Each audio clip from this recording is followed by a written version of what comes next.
Welcoming guys into my NFL Week 17 recap. I am back to recap the week that was Week 17. New year, and we're going to get into the first recap of the new year. We start off with a Thursday night game. It was the Jets versus the Browns. The Browns were at home for this game. Going into this game, Browns were pretty good. Going into this game, Browns were at home. Jets, obviously, it was a home game for the Browns. Browns get the job done on Thursday night, 37-20. Flacco had 19 out of 29 throws, 309 yards, 3 touchdowns, and it was a good win for the Browns to start off the week. And then we go on to the Saturday game, prime time, Lions versus Cowboys. Last week the Lions clinched the NFC North last week, and you gotta think, last game of 2023, what did the Lions do on New Year's Eve? No, it was the day before New Year's Eve. We're gonna fuck it up because again, we're the Lions. We're gonna lose the style for the last game, for the Lions' second to last game of 2023. We're gonna do it in style by losing 19-20. But again, we were in the fourth quarter. We was like 22-20 in the fourth, and then the ref was like, "Oh, illegal touch in the end zone." Ultimately, Cowboys, they win 19-20.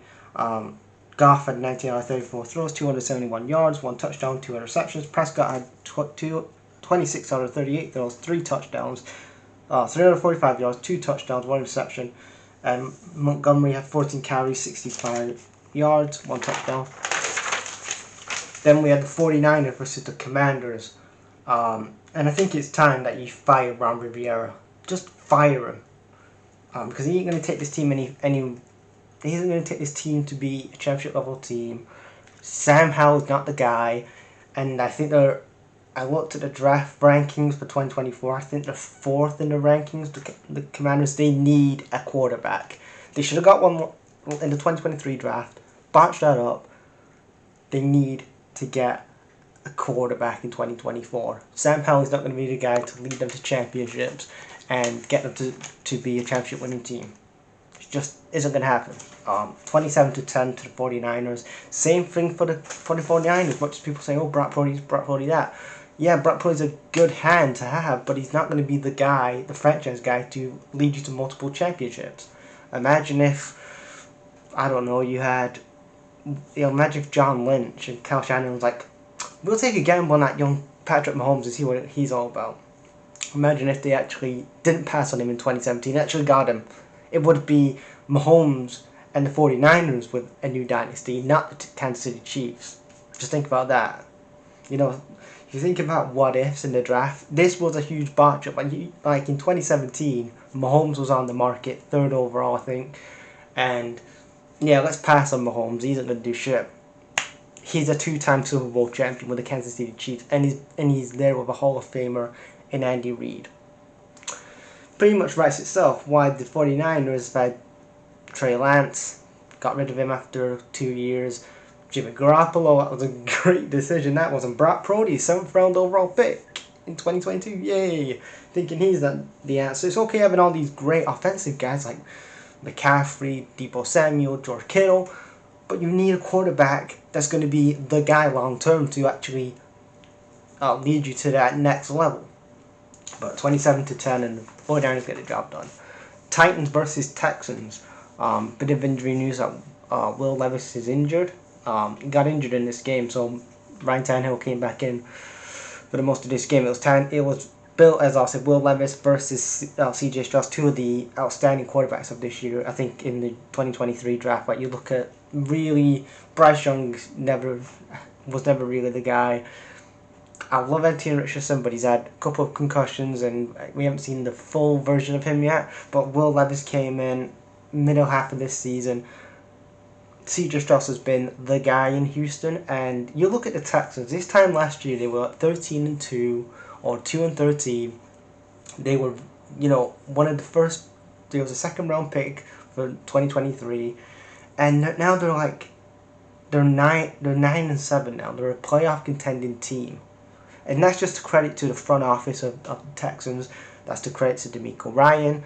In his first year as a head coach, obviously he's been part of the 49ers defensive setup for a number of years. Getting the right quarterback in, and it's always key that you get the right quarterback in. I just said a minute ago about Mahomes should have gone to the 49ers a number of years ago. You need the right quarterback. Now, as CJ Stroud got all the tools yet, that's still to be seen. It's only his first year. Let's see what you do in year 2 in the draft. That's going to be a very crucial thing, year 2, and then we go to year 3. Let's see how that happens there. Because you don't want to go to like year 1, he's great, and then year 2 and 3, you're like, shouldn't have got this guy. But overall, the Texans win 26-3. CJ Stroud had 24 to 32 throws, 213 yards, 1 touchdown, and the Texans get a good home win. Then we had the Patriots versus the Bills, 21-27. Josh Allen 15 throws out of 30, 169 yards, 1 interception. The Saints versus the Bucks, 23-13, a division game. Dennis Allen and the Saints get the job done. They're 8-8. Then we go to the Panthers versus the Jags, and the Panthers give the Bears the first round pick. I heard some people saying, "Oh, the Bears should." No, the Bears stay at number 1. I know last year it was about like giving weapons for Justin Fields, but Justin Fields isn't the guy. Simply isn't the guy in Chicago, and they need a quarterback, like the Panthers do as well. But they're now 14-2 now. Complete shutout in Jacksonville, 16-0, 26-0. Sorry, and the Jags get the job done at home. Raiders versus the Colts, and it's been a good turnaround for the Colts and the Raiders in recent weeks. Josh McDaniels gone, and now that you've got a head coach that knows what the fuck he's doing, Raiders, you may want to have him as a permanent head coach. But the Colts get the job done, 20-23. Then we had the Rams versus the Giants, 26-25. The Rams are now 9-7. Stafford 24, it's 34 throws, 317 yards, 1 touchdown, 1 interception. The Falcons versus Bears, with some Bears football this past week, and at Soldier Field it was 17-37. The Bears got the job done, and again, if I'm the Falcons front office, I'm losing to a shit Bears team.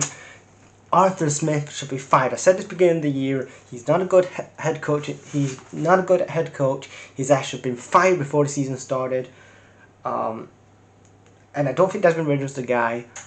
In my opinion, fire Arthur Smith and get yourself a new quarterback. 17-37, and the Bears need a new quarterback themselves. Then we had the Dolphins versus the Ravens. The Ravens looking really impressive, and I've said this for the last few weeks now, but they are my Super Bowl favorites at this point. 56-19, and a good home win for the Ravens, as they're now at 13-3. That's pretty impressive. Then we had the Cardinals versus the Eagles. A good road win for the Cardinals, 35-31. Good road win for them. Then we had the Steelers versus the Steelers in versus the Seahawks, 30-23. Again, life without Matt Canada. Matt Canada is now gone. Geno Smith 3 for 23 out of 33 yards, 290 yards, 1 touchdown, but it wasn't enough as the Steelers got the job done. Then we get the Chargers versus the Broncos, 9-16. Russell Wilson has been benched, and George Paton should be fired. Sean Payton, you bring him in, you think maybe you should be questioned why you bring him in. Russell Wilson, just cut your losses with everybody in charge. Russell Wilson, Sean Payton, George Paton, get them all gone, because they're just going to be a headache, and it's just a total fucking mess in Denver. 9-16, the Broncos get the job done. Then we had the Bengals versus the Chiefs, 17-25. The Chiefs get their job done.